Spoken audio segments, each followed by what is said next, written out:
Hello guys, আশা করি তোমরা সকলে ভালো আছো। ডাব্লিউবিপিএসসি ক্লার্কশিপ 2024-এর যে পরীক্ষাটা হয়েছিল তার 16ই নভেম্বর 2024-এর শিফট ওয়ানের ইংলিশ পেপার সলভ করাচ্ছিলাম।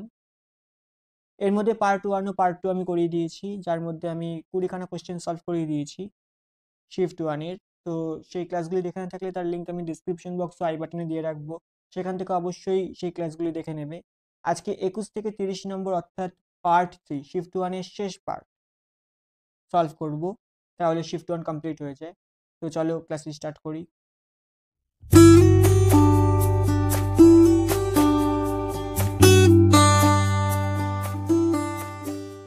আজকের ক্লাসের প্রথম প্রশ্ন অর্থাৎ 21 নম্বর প্রশ্ন যেটা বলছে সেটা হচ্ছে replace the underline portion with an idiom from the list below. এই যে আন্ডারলাইন পোর্শনটা দেওয়া আছে,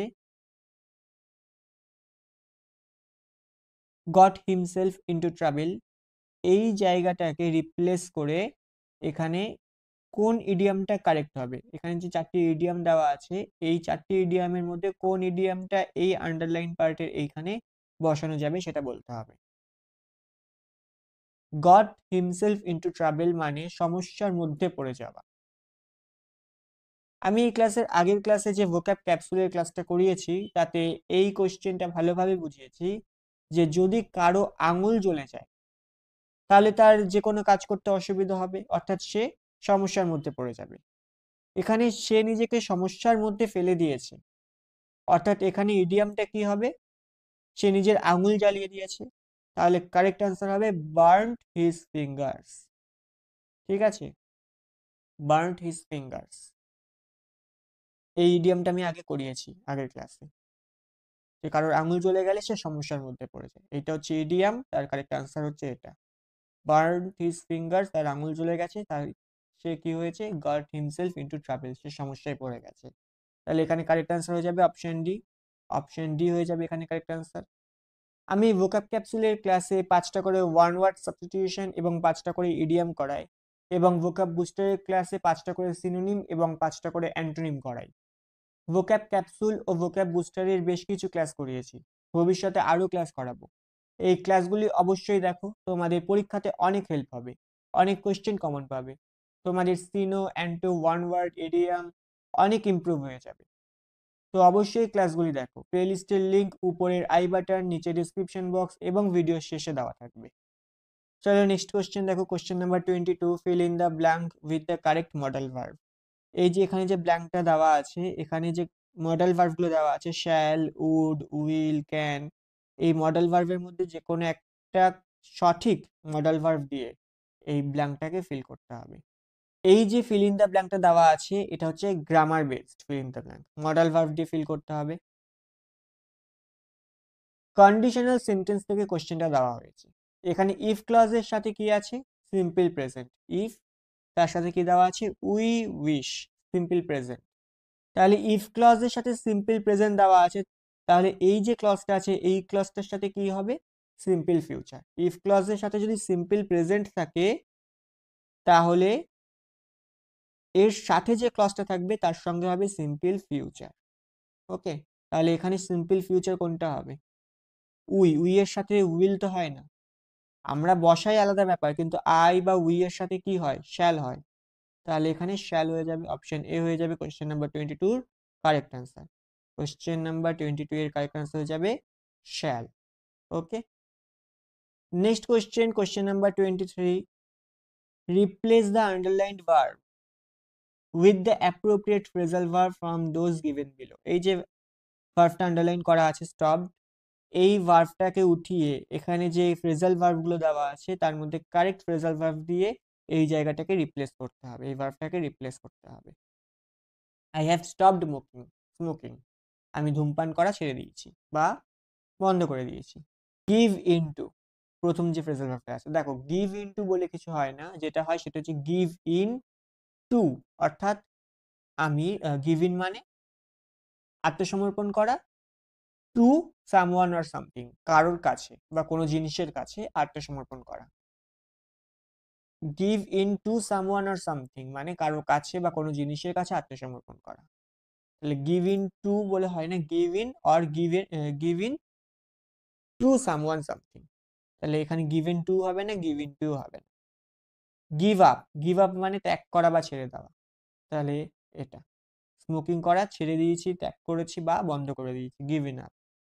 অপশন সি হয়ে যাবে এখানে correct answer. Give on, give on মানে গিভ অন বলেও কিছু হয় না, অ্যাকচুয়ালি হয় গিভ অন টু, অর্থাৎ কোনো জিনিসের দৃশ্যমানতা থাকা, ভিউ থাকা, কোনো জিনিস একটা একটা সুন্দর ভিউ রয়েছে, সেটাকে বলা হচ্ছে give on to. Give on বলে কিছু হয় না। গিভ আপ, গিভ আপ মানে ত্যাগ করা বা ছেড়ে দেওয়া। স্টপ, এটা রিপ্লেস করে এখানে অপশন সি করা যেতে পারে, given up. I have given up smoking. Okay, next question, question number 24, what kind of sentence is the following. এই যে সেন্টেন্সটা দেওয়া আছে, the moon was bright and we could see our way, এটা কি ধরনের সেন্টেন্স? দেখো এখানে দুটো ইন্ডিপেন্ডেন্ট ক্লজ রয়েছে আর একটি কনজাংশন দিয়ে যুক্ত করা হয়েছে। The moon was bright, the moon was bright, subject verb, একটা ক্লজ, ইন্ডিপেন্ডেন্ট ক্লজ, চারটি ছিল উজ্জ্বল, আর we could see our way, আমরা আমাদের পথ দেখতে পাচ্ছিলাম। তাহলে দুটো মানে, দুটো যে সেন্টেন্স দেওয়া আছে, দুটো সেন্টেন্সেরই আলাদা আলাদা মিনিং আছে, তাহলে দুটোই ইন্ডিপেন্ডেন্ট ক্লজ, এবং এই দুটো ইন্ডিপেন্ডেন্ট ক্লজকে একটা কনজাংশন অ্যান্ড দ্বারা যুক্ত করা হয়েছে। তাহলে এই যে সেন্টেন্সটা, এটা কি হবে?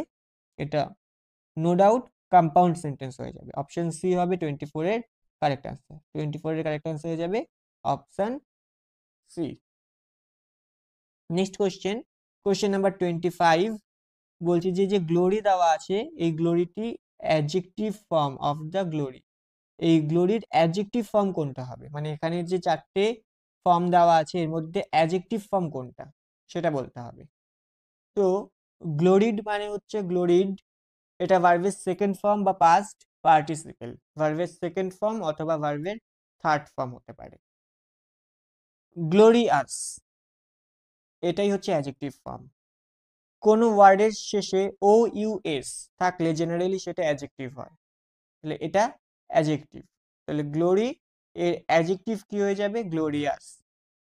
গ্লোরিফিকেশন, গ্লোরিফিকেশন, কোনো ওয়ার্ডের শেষে যদি T I O N, S I O N, N E double S, M E N T, এই সমস্ত জিনিস যদি থাকে তাহলে সেটা সাধারণত নাউন। তাহলে গ্লোরিফিকেশন এটা হয়ে যাবে কি? নাউন। গ্লোরিয়াসলি, সাধারণত, বেশিরভাগ ক্ষেত্রে কোনো ওয়ার্ডের শেষে যদি এল ওয়াই থাকে তাহলে সেটা সাধারণত অ্যাডভার্ব হয়। তবে কোনো কোনো ক্ষেত্রে ব্যতিক্রম থাকে, যেমন ম্যানলি বিহেভিয়ার, এখানে বিহেভিয়ার নাউন এবং এল ওয়াই থাকা সত্ত্বেও ম্যানলি কিন্তু অ্যাডজেক্টিভ, কারণ আমরা জানি নাউনকে কোয়ালিফাই করে অ্যাডজেক্টিভ। এক্সেপশন থাকে, কিন্তু বেশিরভাগ ক্ষেত্রে এল ওয়াই থাকে, সেটা অ্যাডভার্বই হয়। তাহলে অ্যাডজেক্টিভ ফর্ম গ্লোরির অ্যাডজেক্টিভ ফর্ম কি হবে? গ্লোরিয়াস। অপশন বি হয়ে যাবে এখানে কারেক্ট অ্যান্সার। কোশ্চেন নাম্বার 25 এর কারেক্ট অ্যান্সার হয়ে যাবে option B. Okay, next question, question number 26, choose the correct alternative. The car broke down, খারাপ হয়ে গেছে গাড়িটি, and we blank get a taxi, এবং আমাদের একটা ট্যাক্সি নিতে হয়েছিল, কোনো কাজ জোরপূর্বক বা বাধ্যতামূলক করতে হচ্ছে, তাহলে সেক্ষেত্রে আমরা ইউজ করি কি? Have to, have to. Okay, কিন্তু সমস্যা হচ্ছে যে এখানে ব্রোক ডাউন ভার্বের সেকেন্ড ফর্ম আছে, তাহলে আমরাও এখানে ভার্বের সেকেন্ড ফর্ম কি করব? হ্যাড ইউজ করব, হ্যাড টু। অপশন বি হয়ে যাবে এখানে কারেক্ট অ্যান্সার। কোশ্চেন নাম্বার 26 এর কারেক্ট অ্যান্সার হয়ে যাবে হ্যাড টু। ওকে, 26টা কোশ্চেন হয়ে গেছে। পরের কোশ্চেনগুলো করানোর আগে তোমাদের থেকে কিছুটা সময় চেয়ে নিচ্ছি। তোমরা এতক্ষণ পর্যন্ত যদি ক্লাসটা দেখে থাকো তাহলে নিশ্চয়ই তোমাদের ক্লাসটা ভালো লাগছে। ক্লাসটা ভালো লাগলে অবশ্যই চ্যানেলটাকে সাবস্ক্রাইব করো। সাবস্ক্রাইব করতে তোমাদের কোনো পয়সা লাগে না, কিন্তু এতে আমি আরো ভালো করে ক্লাস করানোর জন্য মোটিভেশন পাই। তাই অবশ্যই চ্যানেলটা সাবস্ক্রাইব করে দিও, এবং আমি নতুন করে কোনো ক্লাস করালে যাতে তার আপডেট পাও তার জন্য সাবস্ক্রাইব করে পাশের বেল আইকন প্রেস করে দিও। আমার টেলিগ্রাম চ্যানেলেও আমি ক্লাসের আপডেট দিয়ে থাকি, আমার টেলিগ্রাম চ্যানেলেও জয়েন করতে পারো ক্লাসের আপডেট পাওয়ার জন্য।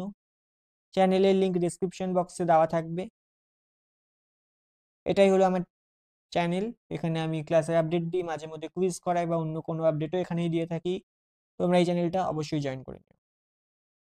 চলো পরের কোশ্চেনে মুভ করি। Next question number 27, replace the underlined verb with the appropriate phrasal verb from the those given below. একই রকম কোশ্চেন। এই যে ভার্বটা দেওয়া আছে, এই ভার্বের পরিবর্তে এখান থেকে একটা কারেক্ট ফ্রেজাল ভার্ব বসাতে হবে। ফল ইন মানে হচ্ছে কোনো কিছু মাটির দিকে বা নিচের দিকে পড়তে থাকা, তাকে বলে হচ্ছে ফল ইন। ফল আউট মানে ঝগড়া করা। কোয়েরাল্ড মানে কি? ঝগড়া করা। তাহলে কোয়েরাল্ড চেঞ্জ করে এখানে ফল আউট বা ফলেন আউট করা যেতে পারে। He has fallen out. Has আছে না অক্সিলারি ভার্ব, তাহলে এখানে তো ভার্বের থার্ড ফর্ম বসবে fallen out. He has fallen out her, fallen out with her. তাহলে কোয়েরাল্ড চেঞ্জ হয়ে এখানে অপশন বি হবে, অপশন বি হয়ে যাবে এখানে কারেক্ট অ্যান্সার। ফল ওভার এর দুটো মানে হয়, এক ভারসাম্য নষ্ট হয়ে যাওয়া এবং ভেঙে পড়া, বিশেষ করে কোনো ব্যক্তির ভারসাম্য নষ্ট হয়ে যাওয়া বা ভেঙে পড়া, সেটাকে বলা হয় ফল ওভার। আর দুই হতে পারে হঠাৎ করে কাজ বন্ধ হয়ে যাওয়া, বিশেষ করে কোনো জিনিসের হার্ডওয়্যার বা সফটওয়্যার কাজ করা বন্ধ হয়ে যাওয়া, সেটাকেও ফল ওভার বলা যায়। ফল ডাউন মানে অসফল হওয়া, আনসাকসেসফুল। তাহলে এখানে কারেক্ট অ্যান্সার হয়ে যাবে কি? এখানে কারেক্ট অ্যান্সার হয়ে যাবে option B, fallen out. Okay, next question number 28, fill in the blank করতে হবে। The blank half of the play was uninteresting. এই ব্ল্যাঙ্কে কি বসবে? Letter, latter, latest, late. আচ্ছা, লেট মানে দেরি হয়ে যাওয়া, ডিলে হবে না। লেটেস্ট মানে সব থেকে আধুনিক বা একেবারে নতুন বা একদমই সাম্প্রতিক যেটা, সেটাকে বলা হচ্ছে লেটেস্ট, এটাও হবে না।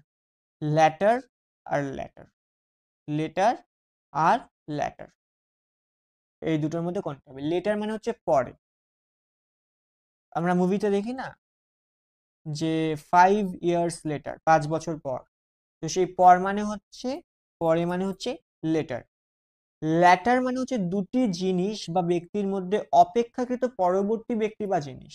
যেমন ধরো, যদি আমি বলি যে এখানে আছে কি রাম আর এখানে আছে কি শ্যাম, তাহলে প্রথমে কে আছে? প্রথমে আছে,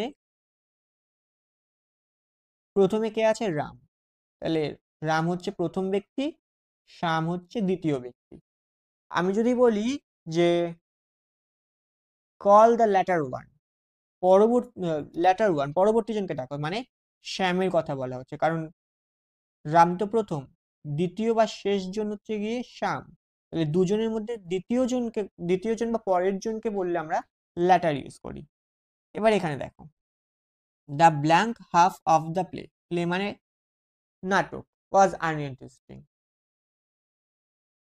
এইটা প্রথম অংশ, এইটা দ্বিতীয় অংশ। পরের যে অংশটা, অর্ধেক অংশ হয়ে গেছে, তার পরের যে অংশটা সেটা একেবারেই আনইন্টারেস্টিং ছিল। তাহলে ল্যাটার হাফ, পরবর্তী অংশ, এই যে প্লেটা ছিল, এই যে নাটকটি ছিল, তার যে পরবর্তী অংশ ছিল সেটা একেবারেই আনইন্টারেস্টিং ছিল। তাহলে ল্যাটার হাফ হয়ে যাবে, অপশন বি হয়ে যাবে এখানে কারেক্ট অ্যান্সার। কোশ্চেন নাম্বার 28 এ কারেক্ট অ্যান্সার হয়ে যাবে option B. Okay, next 29 question number, voice change করতে হবে। All his friends laughed at him. Okay, এখানে হিম আছে, হিমটা চেঞ্জ হয়ে কি হবে? হি হয়ে যাবে। হিজ হবে না, হিজ হবে না, হি হয়ে যাবে। এবার এটা কি আছে? লাভড ভার্বের সেকেন্ড ফর্ম, অর্থাৎ সিম্পল পাস্টে আছে। সিম্পল পাস্ট থেকে আমি যদি ভয়েস চেঞ্জ করি তাহলে কি হবে? ওয়াজ অথবা ওয়্যার, তার সাথে আমরা কি ইউজ করব? ভার্বের থার্ড ফর্ম। এখন হি হি হি হচ্ছে third person singular noun, third person singular number, তাহলে এর সাথে আমরা কি ইউজ করব? ওয়াজ ইউজ করব, ওয়্যার নয়, ওয়াজ। তাহলে হি ওয়াজ, ভার্বের থার্ড ফর্ম লাভড হবে, তাহলে হি ওয়াজ লাভ। অ্যাট এর সাথেই আছে, অ্যাট বসে যাবে, হি ওয়াজ লাভড অ্যাট। কাদের দ্বারা? বাই, বাই হবে, তারপর সাবজেক্ট যেটা ছিল অল হিজ ফ্রেন্ডস, এটা অবজেক্ট হিসেবে চলে আসবে, by all his friends, he was loved at by all his friends. Question number 29 এর কারেক্ট আনসার হয়ে যাবে অপশন এ। অপশন এ হয়ে যাবে কোশ্চেন নাম্বার 29 এর কারেক্ট আনসার। নেক্সট কোশ্চেন, এবং এই কোশ্চেনটা কিন্তু বেশ কঠিন কোশ্চেন আমার মনে হয়েছে। সলভ করছি, দেখো এখানে একটা সেন্টেন্স দেওয়া আছে, life is as steady as a twice told tale. জীবন হলো দুবার বলা গল্পের মতো ক্লান্তিকর। বলছে এই যে সেন্টেন্সটা দেওয়া আছে, এই সেন্টেন্সটা বা এই যে এই যে কথাটা বলা হয়েছে, এটা কি ধরনের সেন্টেন্স বা কি ধরনের, এই স্পিচটা কি ধরনের স্পিচ সেটা বলতে হবে। মেটাফোর। মেটাফোর মানে কি? মেটাফোর কি ধরনের? এটা হলো এমন এক ধরনের সেন্টেন্স যেখানে সরাসরি তুলনা বোঝা যায় না। যে একটা সেন্টেন্স, কিন্তু এই সেন্টেন্সের মধ্যে যে তুলনা করা হচ্ছে সেটা সরাসরি বোঝা যায় না, অন্তর্নিহিত মানে বুঝে তবেই বোঝা যায় যে এখানে তুলনা করা হচ্ছে। যেমন ধরো, the classroom was a zoo with students chattering and moving around wildly. এখানে ক্লাসরুমকে জু বা চিড়িয়াখানার সাথে তুলনা করা হচ্ছে। চিড়িয়াখানায় যেমন পশু পাখিরা বন্যভাবে ঘুরে বেড়ায়, তেমন ভাবে স্টুডেন্টরাও ক্লাসরুমে দৌড়াদৌড়ি করছে, ঘুরে বেড়াচ্ছে। তাহলে এখানে কি বলছে যে ক্লাসরুম ওয়াজ এ জু, সত্যি কি ক্লাসরুম চিড়িয়াখানা? না, কিন্তু এখানে তুলনা করা হচ্ছে, চিড়িয়াখানার সাথে তুলনা করা হচ্ছে। তাহলে যেখানে সরাসরি তুলনাটা বোঝা যায় না, অন্তর্নিহিত মানে বুঝে আসলে বুঝতে হবে যে আসলে এখানে কি বলতে চাইছে, সেটা বুঝলে তাহলে বোঝা যাবে যে এই সেন্টেন্সের তুলনা করা হচ্ছে, সেটাকে আমরা বলি মেটাফোর সেন্টেন্স। ওকে, এরপর হচ্ছে অ্যাপোস্ট্রফি। অ্যাপোস্ট্রফি হলো একটা সাইন বা চিহ্ন। এই যে চিহ্নটা, এটা কারো পজেশন বা ওনারশিপকে বোঝাতে ব্যবহার করা হয়। যেমন ধরো ফাদার্স পেন, ব্রাদার্স বুক ইত্যাদি। অ্যালিটারেশন। অ্যালিটারেশন হচ্ছে একই ধরনের সাউন্ড বারবার করে রিপিট হলে সেটাকে অ্যালিটারেশন বলে। যেমন এখানে ধরো, এখানে হচ্ছে টিডিয়াস, টোয়াইস, টোল্ড, টেল। টিডিয়াস, টোয়াইস, টোল্ড, টেল বারবার করে রিপিট হচ্ছে সাউন্ডটা। বা আরো একটা সেন্টেন্স বলা যেতে পারে, Sara silently sipped her sweet sugary soda. বারবার করে সাউন্ড রিপিট হচ্ছে। আরো একটা উদাহরণ নাও, an eager elephant effortlessly entered the arena. এখানে কোন সাউন্ডটা বারবার করে রিপিট হচ্ছে? Eager elephant effortlessly entered. তাহলে এই যে বারবার করে সাউন্ড রিপিট হচ্ছে, এই রিপিটেশনকে বলা হচ্ছে অ্যালিটারেশন। ওকে, হাইপারবোল। হাইপারবোল মানে হচ্ছে কোনো অতিরঞ্জিত বা বাড়িয়ে বলা বিবৃতি। যেমন ধরো, I have told you a million times to clean your room. A million বা 1 মিলিয়ন, 1 মিলিয়ন মানে কি? 1 মিলিয়ন মানে হচ্ছে 10 লাখ। তাহলে 10 লাখ বার পরিষ্কার করতে বলা হয়েছে রুম, সম্ভব না। তাহলে এটা একটা অতিরঞ্জিত বিবৃতি। এই ধরনের সেন্টেন্স হচ্ছে হাইপারবোল সেন্টেন্স। সিমিলি। সিমিলি কোন ধরনের সেন্টেন্স? যে সেন্টেন্সে কোনো কিছুকে অন্য কিছুর সাথে তুলনা করা হয় এবং যেখানে তুলনা স্পষ্টভাবে বোঝা যায়। মানে যেমন মেটাফোর সেন্টেন্সে কি ছিল? তুলনা করা হচ্ছিল ক্লাসরুমকে জু এর সাথে, কিন্তু সরাসরি সেটা বোঝা যাচ্ছিল না। এটা অন্তর্নিহিত মানে বুঝে বুঝতে হবে যে আসলে ক্লাসরুমকে জু এর সাথে তুলনা করা হচ্ছে, চিড়িয়াখানার সাথে তুলনা করা হচ্ছে। কিন্তু যে সেন্টেন্সে তুলনা স্পষ্টভাবে বোঝা যায়, অন্তর্নিহিত মানে বোঝার দরকার নেই। এবং অবশ্যই যেখানে অ্যাজ অ্যাজ এবং লাইক এই শব্দগুলো যেখানে থাকে, সেই সেন্টেন্স সিমিলি টাইপ সেন্টেন্স। অর্থাৎ তুলনা স্পষ্টভাবে বোঝা যাবে এবং অ্যাজ বা লাইক থাকবে, সেই সেন্টেন্সটা হবে সিমিলি সেন্টেন্স, তাকে সিমিলি বলা হয়। ওকে, নেক্সট হচ্ছে কি? নেক্সট হচ্ছে পার্সোনিফিকেশন। পার্সোনিফিকেশন হলো একটি সাহিত্যিক রূপ বা কৌশল যেখানে অবস্তু প্রাকৃতিক উপাদান যেগুলো রয়েছে, সেই প্রাকৃতিক উপাদানকে মানুষের মতো গুণ বা বৈশিষ্ট্য দেওয়া হয়।